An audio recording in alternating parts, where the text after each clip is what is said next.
केवल रवि किरणों से जिनका संपूर्ण प्रकाशित है अंतर, उनकी वाणी में होता है तत्वों का सुंदरतम दर्शन। सत्य दर्शन बोधाचरण पथ पर अविरल जो बढ़ते हैं मुनिगण, अरहत देव परम आगम गुरु को, अरहत देव परम आगम गुरु को शत शत वंदन, शत शत वंदन।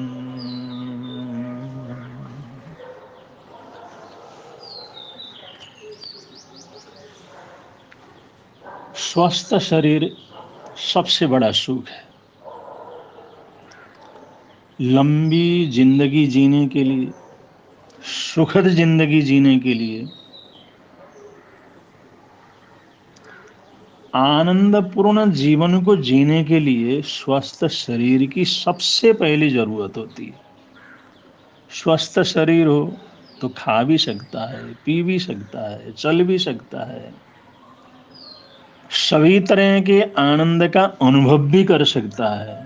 तो अगर शरीर ही स्वस्थ नहीं है तो सभी साधन व्यर्थ हो जाते हैं, सब कुछ हमारे को दुख रूप हो जाता है। इसलिए शरीर का स्वस्थ रहना ये बहुत आवश्यक है, और ये एक ना आसान नहीं है। जैसा मर्जी खाएं, जैसा मर्जी घूमें, जैसा मर्जी करें, जो इच्छा में होती है वो करें तो हम स्वस्थ रहेंगे, ये सबसे बड़ी नासमझी है। इसको समझने की जरूरत है। हमारे सभी महापुरुषों ने, हमारे प्राचीन ऐतिहासिक उन महान युग पुरुषों ने आत्म संयम को स्वास्थ्य के लिए सबसे बड़ी आवश्यकता समझा कि हम आत्म संयम में रहें, आत्म संयम को जानें, आत्म संयम को सीखें और आत्म संयम का प्रयोग करें, तभी हम बीमारियों से मुक्त रह सकते हैं। अगर आत्म संयम नहीं है तो हम बीमारियों से कभी मुक्त नहीं हो सकते। हॉस्पिटल में जाकर के देखिए, सारे हॉस्पिटल में घूम करके देखिए एक बार, कितनी बीमारियां हैं और कितने लोग तड़फ रहे हैं, कितने लोग तकलीफ में हैं, खून पसीने की कमाई को पानी की तरह बहा रहे हैं, घर परिवार को बेच रहे हैं स्वास्थ्य लाभ प्राप्त करने के लिए। लेकिन सब जगह डॉक्टरों का यही कहना है कि स्वस्थ रहना हो तो एक्सरसाइज करो, आत्म संयम के अंदर रहो, संयमी जीवन को जो है शुरू करो, जीवन की स्टाइल बदलो, जीने का तरीका बदलो। ये जीने का तरीका, जीने का स्टाइल क्या है? संयमी तो है, इसका मतलब ही संयम है। तो आत्म संयम के बिना कोई भी व्यक्ति सुखी नहीं रह सकता, स्वस्थ नहीं रह सकता। इसलिए हमें आत्म संयम की तरफ बहुत जागरूक होने की जरूरत है, और बचपन से छोटे बच्चों को आत्म संयम का प्रशिक्षण देने की जरूरत है। संयम का मतलब मर्यादा में रहना, सीमा में रहना, और असंयम का मतलब सीमा को पार कर जाना, अति के अंदर जीना। किसी भी अति के अंदर जाएंगे तो उसका परिणाम हमेशा बुरा होगा। तो सभी प्रकार की बीमारियां जो दुनिया के अंदर हैं, आज जो हम प्रत्यक्ष में हॉस्पिटलों के अंदर इतने बीमार लोगों को और इतने तकलीफ लोगों को हम देख सकते हैं, उनको देखने के बाद सभी प्रकार की इन बीमारियों से, दुखों से, समस्याओं से, बीमारी की समस्याओं से बचाव रखने के लिए आत्म संयम सबसे पहली आवश्यकता है। अगर हमने आत्म संयम को सीखा और आत्म संयम का हमने प्रयोग किया, चलो बचपन से नहीं किया, तो जे जब जब जागे तब सवेरा, जब जहां खड़े हैं वहां इस आत्म संयम के महत्व को समझें, वहीं से शुरू करें, तो कम से कम नई से नई बीमारी से हम बच सकते हैं, और जो बीमारी हो चुकी है उसको वहीं पर रोक सकते हैं। इसलिए सुखी रहने के लिए, बीमारी से, दुखों से अपने आप को बचाने के लिए आत्म संयम ये बहुत ही आवश्यक है, अनिवार्य है। ये तो सब लोगों को सीखना चाहिए, सुनना चाहिए, समझना चाहिए। आज देश की सरकार सभी नागरिकों को सस्ता सुलभ स्वास्थ्य सुविधा मुहैया कराने के लिए प्रयत्नशील है कि हॉस्पिटल के हॉस्पिटल बनाओ, न मालूम कितने हॉस्पिटल बन रहे हैं, कितनी दवाइयों का निर्माण किया जा रहा है, कितना स्वास्थ्य सुविधाएं उपलब्ध कराने का प्रयत्न किया जा रहा है। लेकिन ईश्वर अगर जनता की इच्छा शक्ति के बिना, अगर जनता चाहे नहीं हमने स्वस्थ रहना है, अगर ये जो है जनता की इच्छा शक्ति अगर बहुत अधिक बढ़ जाती है, तो ये जो सरकार का प्लान है कि सस्ता सुलभ स्वास्थ्य उपलब्ध करवाना, ये संभव है, ये हो सकता है। लोग बीमारियों से बच सकते हैं और बहुत सी बीमारियों को दूर किया जा सकता है, लेकिन उसके लिए जनता की इच्छा शक्ति चाहिए, जनता का प्रयत्न चाहिए। एक जिम्मेदार नागरिक होने के नाते सभी लोग अपनी जीवन शैली इस तरह कर लें कि बीमारी उनसे छू भी ना सके। ये आत्म संयम की तरफ एक देखने की बात है कि हम ऐसी जीवन शैली बनाएं, ऐसा खान पान रखें, ऐसा हम जीवनचर्या को अपनाएं जिससे बीमारियां हमारे पास ना आए। तो इससे क्या होगा, जो अनावश्यक इलाज है उससे हम बचेंगे। अनावश्यक अपरंपार पैसा हम खर्च करते हैं, जिंदगी भर खर्च कमाते हैं, दुनिया भर के पाप करके कमाते हैं, और वो सब इलाज में पूरी तरह से पानी की तरह बहा देते हैं, पानी की तरह, गंदे पानी की तरह बहा देते हैं उस चीज को।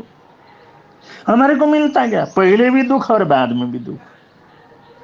अगर हम इसमें जागरूक रहें और अपने शरीर को बीमारियों से बचाने का उपक्रम करें, ध्यान दें, तो हम खुद को भी एकदम स्वस्थ रख सकते हैं और सारे देश को इन बीमारियों से बचा सकते हैं, सारे देश को स्वास्थ्य लाभ प्रदान कर सकते हैं। इसके लिए आत्म संयम का अभ्यास अति आवश्यक है, अनिवार्य रूप से आवश्यक है कि आत्म संयम को समझना और उसका प्रयोग करना। आत्म संयम में 3-4 बातें आती हैं, जैसे इंद्रिय संयम, दूसरा कषाय संयम, तीसरा योग संयम, और चौथा आहार विहार संयम।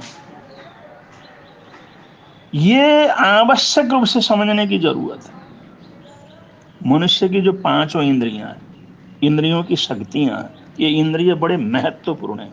इनकी वजह से हम सुंदर हैं, इनकी वजह से सुखी हैं, इनकी वजह से हम जीवन के अंदर सुख शांति को प्राप्त कर सकते हैं। इंद्रियां, 5 इंद्रियां हमारी बहुत बड़ी उपलब्धि है। ये भगवान का नियामत, सबसे बड़ा प्रसाद है। श्रोत इंद्रिय, कान की सुनने की शक्ति, अपने आप में एक आश्चर्य है। चक्षु इंद्रिय, देखने की शक्ति, ये भी अपने आप में एक आश्चर्य है। घ्राण इंद्रिय, सूंघने की ताकत, ये कोई कम आश्चर्य नहीं है। जीवेंद्रिय, चखने की शक्ति, बोलने की ताकत, भाषा की शक्ति, और स्पर्श इंद्रिय, पूरे शरीर में जो है हमारे स्पर्श जो है, ये हमारे जो स्किन के ऊपर स्पर्श करने की ताकत, स्पर्श करने से ही हमारे को सब कुछ पता लग जाता है।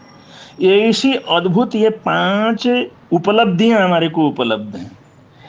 इन सब का, इन सब को जो मिला हुआ है हमारे को, श्रुत इंद्रिय, चक्षु इंद्रिय, घ्राण इंद्रिय, जीव इंद्रिय, स्पर्श इंद्रिय, इनको इस तरह से प्रयोग करना जिससे डैमेज न हो, ये खराब न हो, ये अशुद्ध न हो, ये कमजोर न हो। इनका प्रयोग मर्यादा के अनुसार करना। अगर मर्यादित रूप से करेंगे, जितना करना चाहिए उतना ही करेंगे, अति से बचेंगे, तो हमारे अंतिम समय तक पांचों इंद्रिय बड़े आराम से काम करते रहेंगे। हमारी जिंदगी जितनी भी लंबी होगी, उस लंबी से लंबी जिंदगी में जब तक हमारे प्राणांत नहीं होते तब तक हमारे पांचों इंद्रिय काम करते रहेंगे। अगर मर्यादित रूप से इनका प्रयोग करते रहेंगे तो कितना बड़ा सुख इंसान मिल सकता है, कितने बीमारियों से वो अपने आप को बचा सकता है। दूसरा कषाय संयम। कषाय के अंतर्गत जैसे क्रोध है, गर्व अभिमान है, झूठ चोरी मायाचारी है, और चौथा लोभ है। ये जो वृत्तियां हैं ना, ये हमारे को हमेशा टेंशन में, परेशानी में, तकलीफ में, अनेक प्रकार की अपने आप की बर्बादी में जो है प्रवेश करवाते हैं। कषाय से अपना ही नुकसान होता है, अभिमान से अपना ही नुकसान होता है, मायाचारी झूठ से अपना ही नुकसान होता है, और लोभ तो पाप का वाप है, और लोभ तो कर्म बंधन का सबसे बुरी चीज है। तो इन चीजों के ऊपर कंट्रोल रखना, इनमें जागरूक रहना। मैं क्रोध में हूं, मैं नहीं होना चाहिए, मेरे अंदर अभिमान है, इससे मुझे बचना चाहिए, मैं चोरी झूठ फरेब बेईमानी करने जा रहा हूं, इससे अपने आप को बचाव रखना, लोभ से अपने आप को बचाव रखना। अगर ऐसा इनके ऊपर जागरूक रहते हैं तो ये कषाय संयम के अंतर्गत आता है। और योग संयम, योग संयम का मतलब है मानसिक सोच विचार चिंतन को सम्यक रखते हुए अपने सोच को सकारात्मक रखना, सोच को अच्छा रखना, विचारों को अच्छा रखना, सही विचारधाराएं हमारे जीवन के अंदर चलती रहें, इसका प्रयत्न करना, और अपनी भाषा के ऊपर कंट्रोल करना। सोच गलत होने से कितनी समस्याएं पैदा हो जाती, कितनी गलतफहमियां पैदा हो जाती हैं।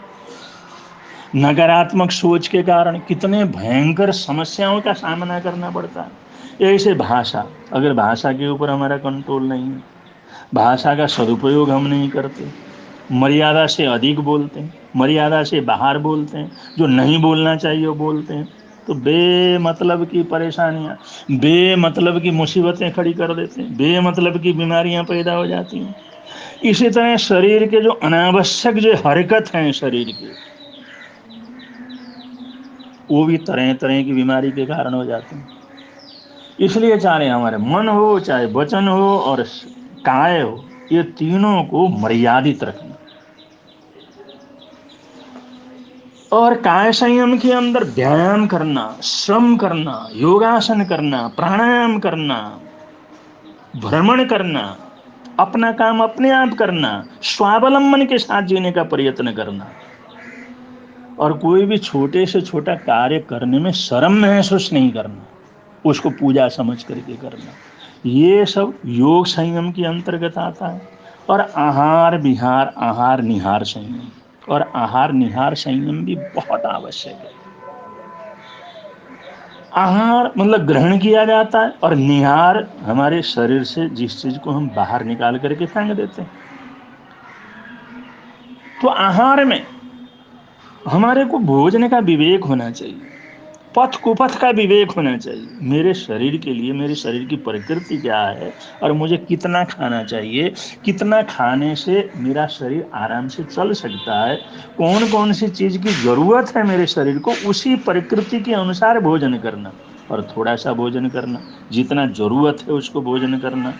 और हमारा आदर्श है तेन त्यक्तेन भोजन था, उसको त्याग करते हुए, बांटते हुए खाना, त्याग करते हुए खाना, कम करते हुए खाना। जितना हम खा सकते हैं उससे थोड़ा सा कम खाएं। रसलोलुपता से नहीं खाना, शरीर को स्वस्थ रखने के लिए, शरीर को शक्ति देने के लिए खाना, और कम खाना। जितना कम खाएंगे उतना जल्दी ये हमारा पाचन क्रिया होगी, और जितनी अच्छी पाचन क्रिया होगी उतनी हमारा निहार अच्छा होगा।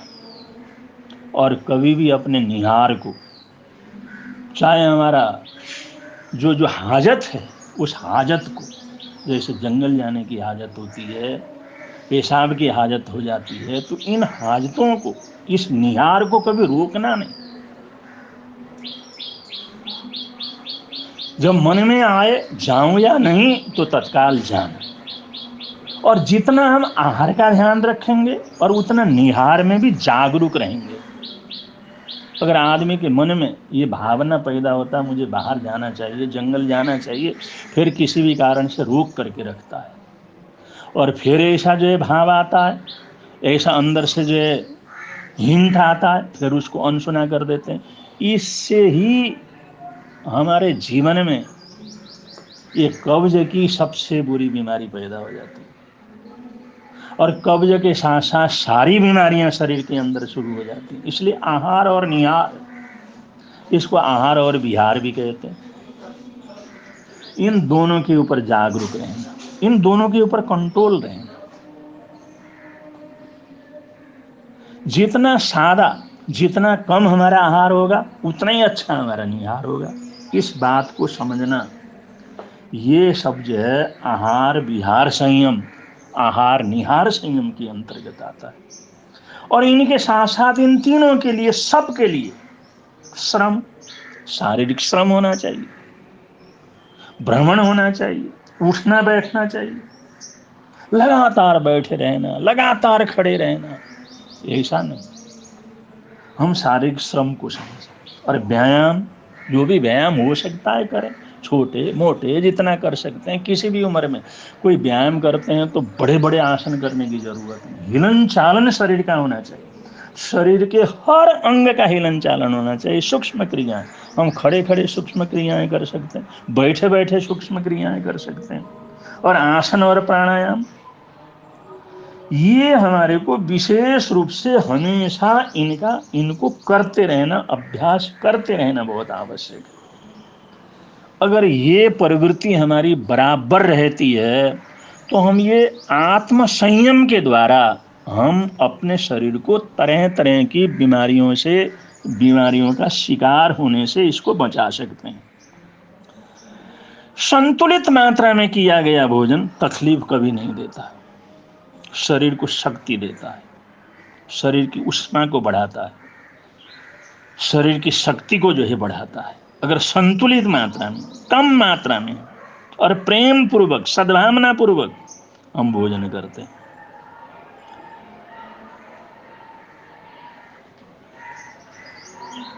तो उसके लिए बहुत जरूरी है सुबह उठने के बाद अगर बहुत जरूर भूख लगे तो थोड़ा बहुत कुछ खा लें, लेकिन चाय कॉफ़ी वगैरह उससे पूरी तरह से अपने आप को अलग रखें।